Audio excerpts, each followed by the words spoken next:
काही देखील मंचावरती उपस्थित आहेत. बाप्पांचे माता पिता, बाप्पांच्या कन्या, बाप्पांचे पुत्र आणि आपण सर्वजण बाप्पांच्या या स्वागताचे साक्षीदार होतो आहोत. अतिशय भावनेनं ओठंबलेला हा क्षण आपण या ठिकाणी अनुभवतो आहोत. एक सर्वसामान्य कुटुंबातला लेकरू, सर्वसामान्य शेतकऱ्याचा पुत्र बजरंग बाप्पांच्या माध्यमातून देशाच्या सर्वोच्च सभागृहात गोरगरिबांचे शेतकऱ्यांचे प्रश्न मांडण्यासाठी जाऊ शकतो. हा जाणलेला आत्मविश्वास ज्यांच्या विजयाच्या माध्यमातून देशाला मिळाला ते आपल्या सर्वांचे लाडके खासदार आदरणीय बजरंग बाप्पांचं स्वागत या ठिकाणी संपन्न होत आहे. बाप्पांना विनंती आपण स्वागताचा स्वीकार या ठिकाणी करायचा.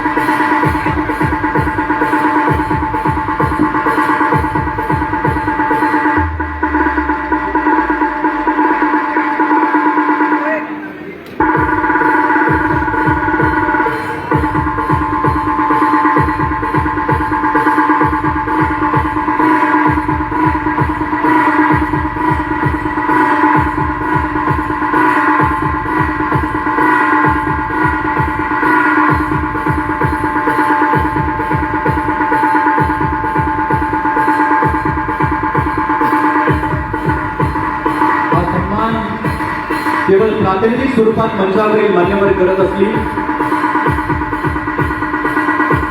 तरी आपल्या सर्वांच्या वतीने बाप्पांचं हे स्वागत या ठिकाणी संपन्न होत आहे. बाप्पांच्या परिवारातले सर्व सदस्य हा सन्मान स्वीकारण्यासाठी मंचावरती उपस्थित आहेत. जीवाचं दान करून आपण सर्वसामान्यांनी आपले भूमिपुत्र बाप्पांना देशाच्या सर्वोच्च सभागृहात लोकसभेत पाठवले. बाप्पांनी आपले प्रश्न मांडावेत या दीर्घ अभिलाषेतून आपण सर्वांनी बाप्पांची नियुक्ती देशाच्या सर्वोच्च सभागृहात केली आहे. बाप्पांचं स्वागत या कार्यक्रमाच्या निमित्ताने संपन्न होतं. बाप्पा तुम्ही थोडा वेदना रसा लोक नेतृत्वाची गाथा म्हणे या मातीची भरवणी काय बरोबर या मातीचा माता बाप्पांच्या कर्तृत्वातून उन्नत होईल हा आत्मविश्वास आपण सर्वजण व्यक्त करूया. आपल्या सर्वांच्या वतीने हात उंचावून आपण सर्वांनी स्वागत करायचं. आपण सर्वांनी हात वरती करायचे आणि बाप्पांच्या टाळ्यांच्या जोरदार गजरात या ठिकाणी स्वागत करायचं. बाप्पांच्या स्वागत या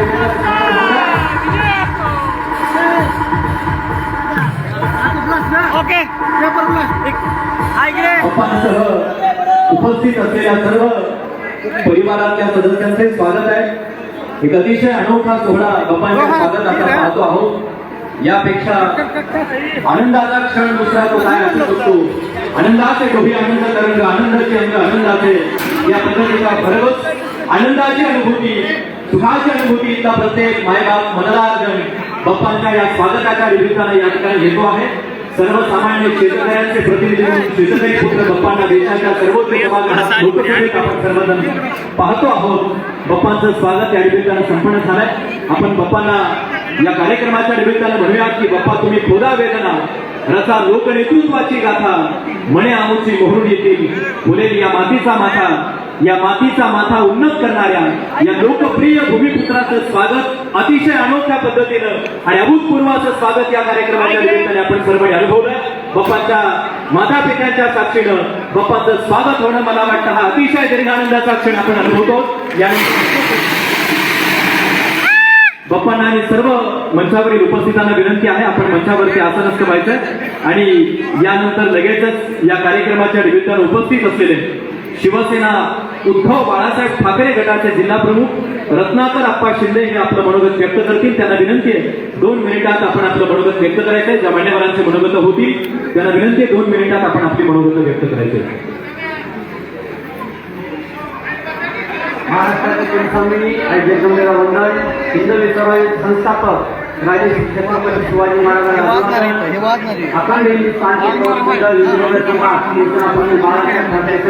यांना मानवंदन शिवसेनेचे पक्षप्रमुख उद्धव ठाकरे साहेब यांना मानाचा महाराज आज या ठिकाणी महाविकास आघाडीचे नवनिर्वाचित खासदार आदरणीय बजरंग बाप्पा सोनवणे यांच्या 1 वर्षाच्या वतीनं भूमिपुत्राचा शेतकरी पुत्राचा जे स्वतः करण्यात येत आहे या निमित्त व्यासपीठावर कार्यक्रमाचे अध्यक्ष अशोकदादा पाटील त्याचप्रमाणे महबूबाई शेख प्रदेश अध्यक्ष युवक राष्ट्रवादी काँग्रेस तसेच बाप्पाचे आई वडील सारिकाताई सोनवणे उपस्थित सर्व आमचे गावीसाहेब देशमुख सहकारी, त्याचप्रमाणे माझे आमदार साहेब व्यवस्थाच्या पाटील, सर्व या ठिकाणी व्यासपीठावर उपस्थित मान्यवर आणि बाप्पावर प्रेम करणारे आणि बाप्पांना आशीर्वाद देऊन निवडून आणणारे या ठिकाणी उपस्थित सर्व 18 पगड समाजातील मतदार बांधव आणि केजवासी सर्वांना फक्त मानाचा जय महाराष्ट्र. बाप्पाचा विजय हा फक्त बाप्पाचा विजय नाही. बाप्पा निवडून आले म्हणजे आमच्या केजवासियाची मान या ठिकाणी एवढी उंचावली. मी छोटंच उदाहरण देतो. निवडणूक संपली बाप्पा आणि मातोश्री आमची जिल्हाप्रमुखाची बैठक झाली शिवसेनेच्या. त्या ठिकाणी आणि पदाधिकाऱ्यांना कौतुकाची साथ दिली. या ठिकाणी एवढी अतिशयोक्ती घडत असेल माझ्या शिवसैनिकांना बजरंग बाप्पा सोडवण्यासारख्या सामान्य माणसाला निवडून आणण्यासाठी हातभार दिला आणि मग ते महाविकास आघाडीमध्ये एकी दाखवली, त्याबद्दल आमच्या त्या ठिकाणी कौतुक झालं. बाप्पा एवढ्या अपेक्षा झाल्या का तुमच्याकडून? मागच्या 4 दिवसामध्ये एका दवाखान्यात गेलो होतो. त्या दवाखान्यामध्ये एक कंपाऊंडर होता. कंपाऊंडर मी म्हणलं तो शिक्षण किती झालं? त्या कंपाऊंडरने सांगितलं की माझं MA शिक्षण झालं पण इथे दवाखान्यात काम करतो, महिन्याची 6,000. त्यामुळे पुणे मुंबईला जाणार का नाही, काही काम करणार? ते म्हणलं माझे आता बजरंग बाप्पा निवडून आले तर मी आता कुठेही जाणार नाही. म्हणजे एवढी अपेक्षा हे वर्षाची तुमच्यात आहे. आता का याच्या अगोदरचे आपल्या रंजिताई सुद्धा या ठिकाणी खासदार आहे. तुम्ही बहीण भावांना मी सांगू इच्छितो या लोकसभेमधून रिव्ह्यून तुम्ही एवढं काही केससाठी आणावं. जे ते युवक आहेत मागच्या निवडणुकीमध्ये कोणतेही अपेक्षा न करता बजरंग बाप्पा म्हणून निवडणूक झोपली नाही तर अशा युवकाच्या तुम्ही डोळ्यात बघून नक्कीच तुम्ही विकास करता ही अपेक्षा ठेवतो. आणि एवढं सांगू इच्छितो बाप्पाचं सुद्धा, कारण अनेक जण म्हणजे बाप्पाची लॉटरी, बाप्पा खासदार झाले, पण बाप्पा बी असा धान्यवाद आहे. काही जण मध्ये 2 दिवस पराभव झाला, मोठ्या मोठ्या नेत्यांना बारामतीच्या येऊन सांगितलं या ठिकाणी त्यांच्या मुलीचा पराभव झाला, पण आता हवा दिला बाप्पानं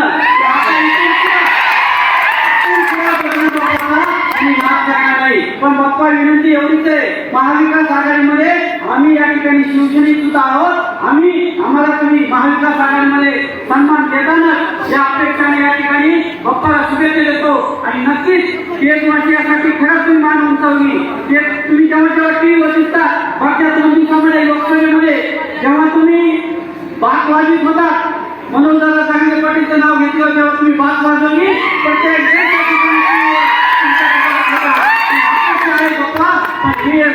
सांगू इच्छितो मागच्या 20 वर्षापासून मी बाप्पा सोबत काम करतोय. विरोधात असन, सोबत असन किंवा गुपित त्यांच्या सोबत असन, पण बाप्पा हे विकास केंद्र सांगू इच्छितो 100% विकास करणार आहे. आणि त्याच्यामध्ये पुन्हा बाप्पांना शुभेच्छा देतो आणि आमच्या केंद्राचं स्वप्न तुम्ही नक्कीच पूर्ण करता अशी अपेक्षा ठेवतो. जय हिंद, जय महाराष्ट्र. धन्यवाद. या मातीचा माथा उन्नत करण्याचं काम बाप्पांनी केलं. केजवासियांच्या वतीनं त्यांचं स्वागत आहे. यानंतर भारतीय राष्ट्रीय काँग्रेसचे जिल्ह्याचे जिल्हाध्यक्ष सन्माननीय राजेसाहेब देशमुख साहेबांना विनंती आपलं मनोगत व्यक्त करायचं आहे. राजेसाहेब देशमुख साहेब थोडक्यात आपलं मनोगत या निमित्तानं व्यक्त करतात. बीड जिल्ह्याचे लोकप्रिय खासदार आदरणीय बजरंग बाप्पा सोनवणे साहेब यांच्या नागरी सत्कारानिमित्त आजच्या कार्यक्रमाचे अध्यक्ष, आमचे नेते, आमचे मार्गदर्शक आदरणीय माजी मंत्री अशोकराव पाटील साहेब, तसेच प्रदेश युवकचे अध्यक्ष मनोहर शेख साहेब, आदरणीय रायसाहेब पापा देशमुख साहेब, आदरणीय दरेकर नाना, डॉक्टर काळे साहेब, तात्या, सर्वच या ठिकाणी मी बसलो.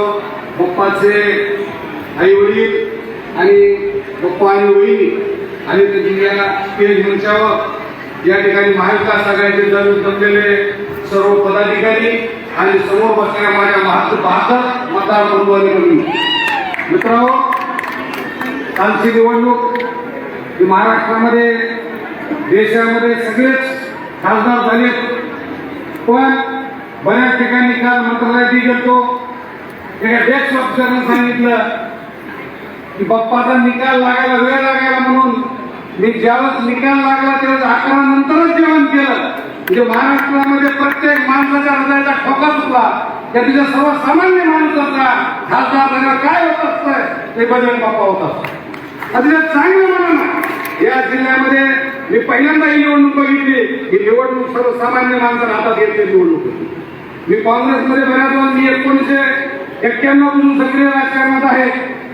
काँग्रेसमध्ये असताना 2-3 गट असायचे महबूबाई हमेशा गट असायचे. पण पहिली निवडणूक झाली आहे की काँग्रेस, शरद पवार राष्ट्रवादी आणि उद्धव ठाकरे सेना गट या हातात हात घालून अतिशय जीवापाड काम केलं. एकही माणसानं कुणाच्याही मनात काळा नसताना प्रत्येकाला असं वाटलं की आमचा बजरंग बाप्पा खासदार झालाच पाहिजे आणि कुठल्याही किमतीत झाला पाहिजे. या पद्धतीने ही निवडणूक लढलेली आहे. मित्रांनो, या तसा केज तालुका आता भाग्यवान आहे. या तालुक्यामध्ये 2-2 खासदार आहेत. खासदार आमच्या नेते आदरणीय रजनीताई पाटील खासदार आहेत, आदरणीय बजरंग बाप्पा खासदार आहेत. आणि मग जसं रत्नाकरप्पा शिंदेनी सांगितलं की आता प्रत्येक माणसाला वाटतंय की तरुण युवकाला वाटतंय मला कुठतरी काही काम लागलं पाहिजे, शेतकऱ्याला वाटतं माझे शेती भाव वाढले पाहिजे, सर्वसामान्य माणसाच्या हाताला काम मिळालं पाहिजे. आणि ही जर अपेक्षा पूर्ण करायची असेल तर येणाऱ्या विधानसभेला सुद्धा महाविकास आघाडीत असलेला अतिशय प्रचंड मतानं द्यावा लागेल खासदार आणि खरे आमदार आणि महाराष्ट्र सरकार या माध्यमातून सर्वसामान्य माणसाच्या या सगळ्या अशा अपेक्षा पूर्ण होणार आहेत. म्हणून बाप्पावर जिम्मेदारी जास्त आहे, अतिशय चांगली जिम्मेदारी पडलेली आहे. त्या जिम्मेदारीचं बाप्पा सोनं करतील. आणि या ठिकाणी मुद्दाम सांगतो, या ठिकाणी केजवासियांना मुद्दाम सांगू इच्छितो जो आता पप्पाचे कार्यकर्ते सगळ्याच पक्षाचे सगळे कार्यकर्ते एक एसटी असतो. एसटी मध्ये 2 प्रवासी एका सीटवर प्रवास करायचे आणि प्रवास करताना एक जण म्हणाला मला थंडी वाजायली काच खाली करा, दुसरा म्हणाला मला लई गरमी होईल काच वरी करा, खाली करा वरी करा. काच करण्याकरता ते एसटीच्या एका सीटवरच्या 2 माणसाचे भांडण सुरू झाले. आणि ते भांडण करता करता मग ते पोलीस शाळा म्हणून नाही का मध्ये मिटून आला. मग कंडक्टर पाठी म्हणून पुढे आला, काय झालं म्हणजे ती मला ही म्हणाले मला काच वरी करा मला गेला पाहिजे, ते मला ही म्हणाले काच खाली करा मला थंडी वाजायची. तर ते मग कंडक्टर मला एक बी शाळा म्हणत नाही का तरी करणारा किंवा काय झाली भांडण मिटलं असतं का. तर दरेकरणाला उठून म्हणले या खिडकीला काचच नाही, भांडण कशासाठी आहे. त्याच्यामुळे मी या ठिकाणी सांगतो मुद्दाम कार्यकर्त्यांना सांगतो की बजरंग बाप्पा नेते, अशोकराव पाटील साहेब नेते, खासदार रंजिताई पाटील नेते, शिवसेनेचे आमचे रत्नाकरराव शिंदे, आमदार रोमन साठे साहेब आहेत, आमचे काळे साहेब आहेत, सगळे प्रत्येक महबूबाईचे हे सगळे नेते. फक्त खाली कार्यकर्त्यांनी आता इथून पुढे भांडण न करता आता हात घालून फक्त विकासाचं काम केलं पाहिजे एवढंच बोलतोय. थांबतो. जय हिंद, जय महाराष्ट्र. धन्यवाद. परस्परांच्या सहकार्यातून विकासाच्या दिशेने आपण मार्गक्रमण करूयात असा आशावाद त्यांनी व्यक्त केलाय. यानंतर केज पंचायत समितीचे माजी सभापती राजेसाहेब बापा देशमुख यांना विनंती आहे आपलं मनोगत या कार्यक्रमाच्या निमित्तानं आपण व्यक्त करायचंय. आपण